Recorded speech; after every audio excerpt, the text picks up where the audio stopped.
สบายดีทุกคนวันนี้จะมาแนะนำเกี่ยวกับวิธีการเข้าไปเบิ่งบทเรียนอยู่ใน YouTube เอาพิมพ์ใจเนาะว่า VTech Tutor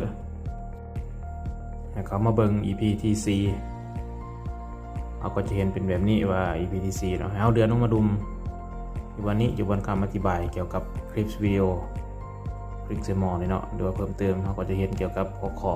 ของคลิปวิดีโอนี้ของ EP ที่4นี้เราก็จะเห็นตัวอย่างไฟล์ตัวอย่างเป็นแบบนี้กูกดได้เอาคลิกใส่ที่ดาวน์โหลดเราก็จะเห็นไฟล์ตัวอย่างที่ประกอบอยู่ใน EP นั้นหรือว่าอยู่ในหัวข้อนั้นตัวอย่างคือ EP ที่หาคลิกสตีมอเนาะก็จะมีหัวข้อตัวนี้มี6หัวข้อด้วยหาหัวข้อแต่คลิปวิดีโอเนาะคลิกใส่ Google Drive ตัวนี้จะมี2.5.4